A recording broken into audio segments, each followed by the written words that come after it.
fan. Well, we are looking at education through different eyes, through a different lens, and that is because of a new program that will be starting in August in our area for young men, sixth and seventh grade. Joining me to talk about it, three individuals: Dr. Reginald Hickman, Dr. Daryl Kennedy, Reverend Talita Kennedy, and Reverend Talita. I'm going to come back to you now.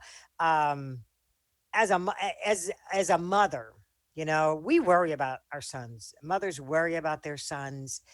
I feel like having this academy helps moms and dads uh, get some peace of mind about what's going to happen with their kids and their education, their boys. Oh, absolutely. Um, we know, unfortunately, that African American males are at the bottom of just about every academic stat. Hmm. And so, one of our goals is to change that and to provide or equip these young men with the skills that they will need in order to compete globally in the 21st century. We know that jobs now are based in STEM, science, technology, engineering, math. And so we want to provide an educational experience that will help these boys to be, as I said, competitive after they leave us. All right, Dr. Hickman, let me play devil's advocate here. Okay. This sounds wonderful, but here's the reality. A lot of times for our kids, our boys in particular, a lot of what we're talking about isn't cool. Dr. Kennedy talks about wearing, a jacket and a tie. Not cool for a sixth grader. Right. It just Right. isn't. Doing well in school, not cool for sixth and seventh grade boys. Math and science. I mean, all of these things, you've got some hurdles ahead of you. Indeed, we do. You're right. And there are some of those cultural perceptions that young people have sometimes about school and doing well in school and being academically inclined.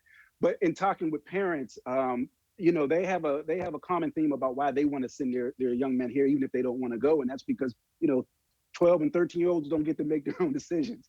Right. Those moms that you talked about, they're the ones that get to tell them, no, this is what's best for you. So you're going to go here.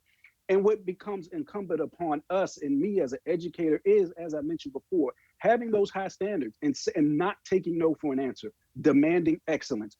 Nobody in this life wants to fail. And even people who sometimes going buck against going to school, they don't want to fail either. And so if we take on Mm. the mindset that you don't want to fail, I don't want you to fail, and I'm not going to let you fail, then that changes the game because a lot of schools don't do that when they see our boys. They see our Mhm. boys and automatically assume and see a failure or somebody that's not going to be that straight A student or somebody who's going to get a scholarship. We're going to flip the script on that. And you talked about earlier, just needing to take care of the young men. And that's something that we're going to do is we're going to have a strong ethic of care with these young men.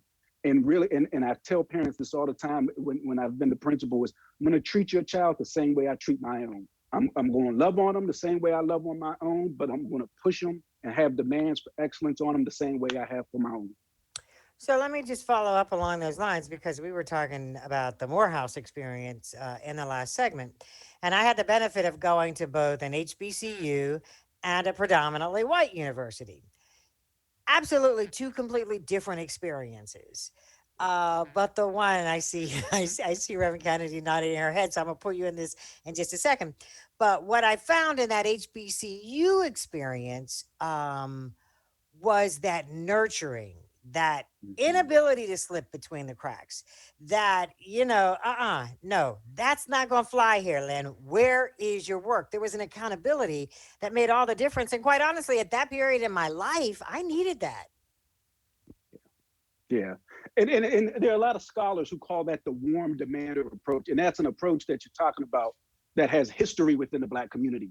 Back in the South, where you had Black teachers who knew everybody's parents, they could go to your house and tell your mother, look, so and so wasn't behaving right in class today. You need to talk to them. But it all came out of love. So when that teacher was demanding of you, your professor was, you knew that was out of love, right? You knew that they were being hard on you because they had high expectations for you.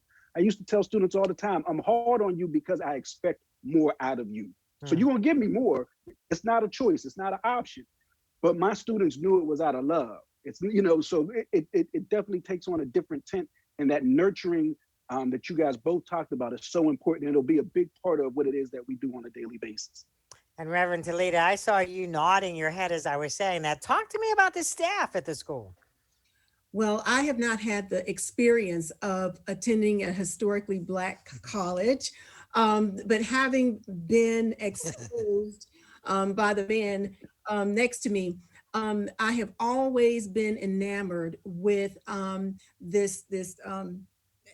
the way that educators within an HBCU just wrapped their arms around the students and did not take no or I can't as a answer to a problem or a dilemma. Mm. We are going, as the founders, we are going to be involved in the selection of staff. We are not just wholly turning that over to any one individual. We are going to be working with, of course, our head of school, who we have the utmost confidence in, but we want to have some input on that because we want to make sure that we are surrounding these young men with individuals who have a love for education Hmm. and for children.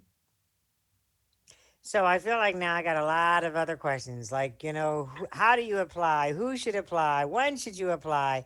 Let's do this. Let's take a commercial break. We'll cover all of that. So this is now your chance to get that paper and pen or whatever you write with so you can write this all down. We'll continue in just a minute. Don't go away. The Lynne Hayes Freeland Show will be right back.